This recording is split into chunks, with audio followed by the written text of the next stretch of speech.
रोज एक नई कहानी देखने के लिए चैनल को सब्सक्राइब करें और बेल आइकन दबाना ना भूलें।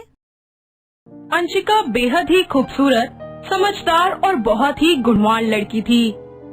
उसे सबकी सेवा करना और सभी का ख्याल रखना बहुत ही ज्यादा अच्छा लगता था। वो रोजाना शिव जी के मंदिर जाया करती थी ताकि उसे बिल्कुल शिव जी की तरह ही एक अच्छा पति मिले।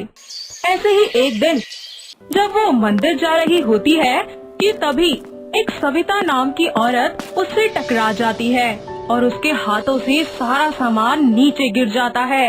तो अंशिका उससे कहती है, मुझे माफ कर दीजिए आंटी जी, मेरी वजह से आपका सामान नीचे गिर गया। कोई बात नहीं बेटा, वैसे भी कुछ खास सामान नहीं था उसमें। बात सिर्फ सामान की नहीं है आंटी जी, बात है तहजीब और तमीज की। कोई बात नहीं बेटा, मुझे तुमसे कोई शिकायत नहीं है। इस सब के बाद अंशिका मंदिर जाने के लिए निकल जाती है और उसके जाते ही सविता सोचने लगती है, कितनी अच्छी और कितनी प्यारी लड़की थी ये। अरे आजकल के टाइम पे तो ऐसी लड़कियां मिलती ही नहीं। मेरे बेटे को सुधारने के लिए इससे बढ़िया और अच्छी लड़की कोई नहीं हो सकती। कुछ समय यूं ही बीत जाता है। सविता बहुत छानबीन करती है और एक दिन वो अंशिका का घर ढूंढ निकालती है, जिसके बाद वो उसके घर जाती है और ऐसे ही बातों बातों में वो अपने बेटे समीर की शादी की बातें करने लगती है और फिर उनसे अपने बेटे समीर के लिए अंशिका का हाथ मांग लेती है, जिसके बाद अंशिका के घर वाले भी एक अच्छा रिश्ता समझकर इसको मंजूरी दे देते हैं। लेकिन सविता उन सभी से एक बहुत बड़ा राज छुपा लेती है कि उसका बेटा एक नंबर का अय्याश था। कुछ ही समय के बाद अंशिका और समीर की शादी हो जाती है।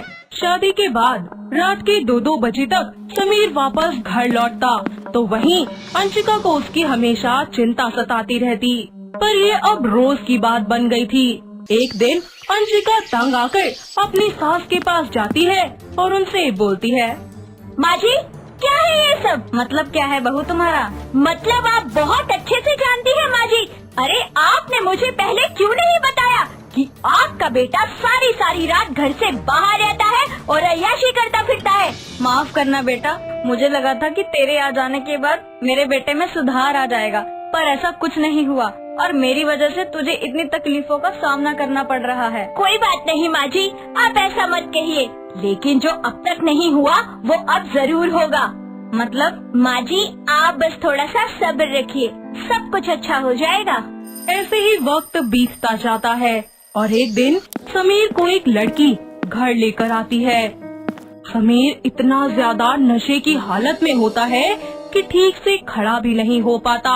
ये सब देखकर अंशिका और सविता दोनों को ही बहुत ज्यादा बुरा लगता है। अंशिका और सविता वो दोनों अपने मन में सोचती हैं, कैसा दिन आ गया है, आज मेरा बेटा खुद अपने पैरों पे चलकर घर नहीं आ सकता, उसे किसी और के सहारे की जरूरत पड़ रही है। ये क्या हाल बना लिया है इन्होंने अपना, मुझसे इनकी ये ऐसी हालत नहीं देखी जाती। लेकिन अगर आज मैं हालातों के आगे कमजोर पड़ गई तो ये इस हालत में देखने लायक भी नहीं बचेंगे। इस सब के बाद अंशिका उस कृति नाम की लड़की से उसके बारे में पूछती है और कहती है, जी आप कौन है और इनके साथ क्या कर रही हैं? मैं कृति हूँ, इनकी गर्लफ्रेंड। गर्लफ्रेंड? ये कैसे हो सकता है? अरे मैं इनकी पत्नी हूँ, जानती भी हो तुम? देखो मैं समझ सकती हूँ तुम्हें इस वक्त कैसा लग रहा होगा, पर सच यही है, हम दोनों एक दूसरे से प्यार करते हैं और मुझे ये बात भी अच्छे से पता है कि इनकी एक पत्नी भी है। अरे करम जली, अगर पता था तो क्यों किया ऐसा? अब मैं क्या करूँ अंशिका, प्यार पर कभी किसी का जोर चला है क्या? बस मैं भी प्यार के हाथों मजबूर हो गई हूँ और ये दिल लगी कर बैठी। पर तुम चिंता मत करो, ये तुम्हारे पति है और हमेशा तुम्हारे ही रहेंगे। मैं कभी इन्हें अपने लिए हासिल नहीं करना चाहती, ये तुम्हें ही मुबारक हो। ऐसा कहकर कृति समीर को अंशिका को सौंपकर वहाँ से चली जाती है। इसके बाद अंशिका समीर को अपने कमरे में ले जाकर बेड पर लिटा देती है और जब वो वहाँ से जाने लगती है तभी समीर उसका हाथ पकड़ लेता है और थोड़ी मध्यम आवाज में उससे बोलता है, मुझे माफ कर दो अंशिका, मैंने तुम्हें धोखा दिया है, मैं किसी और लड़की के साथ। समीर अपनी बात को पूरा करता इससे पहले ही नशे की वजह से वो सो जाता है। अंशिका को ये सब सुनकर बहुत ही ज्यादा बुरा लगता है पर इस बात की भी उसे तसल्ली रहती है कि समीर को अब भी उसकी थोड़ी सी परवाह है। इतना सब होने के बाद भी समीर नहीं बदलता और एक बार फिर से किसी दूसरी लड़की के साथ घर के दरवाजे पर आकर खड़ा हो जाता है।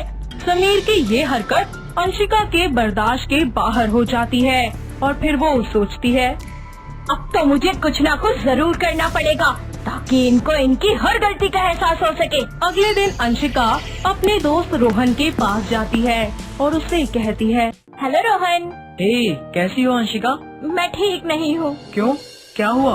वो बात कुछ ऐसी है कि अंशिका रोहन को सारी बातें डिटेल में समझा देती है और उसकी बातें सुनकर रोहन उससे बोलता है, मुझे बहुत अफसोस है अंशिका कि तुम्हारे साथ इतना सब कुछ हो गया।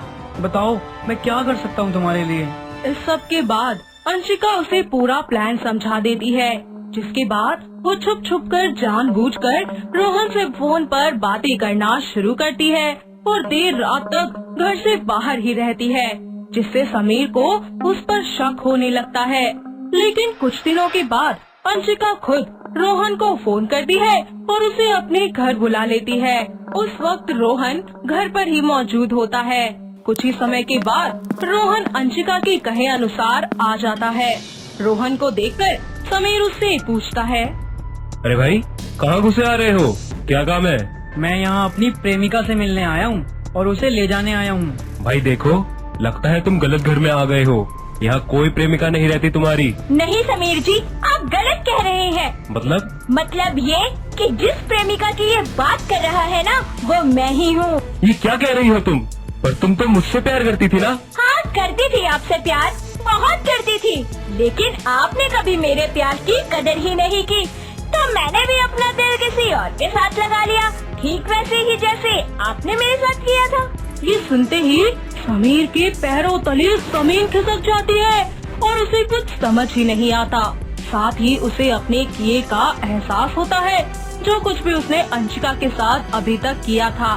जिसके बाद वो उससे बोलता है, तुम मेरे साथ ऐसा नहीं कर सकती अंशिका, कह दो कि ये झूठ है। प्लीज अंशिका। आप कर सकते हैं ना, मैं नहीं, बोलिए।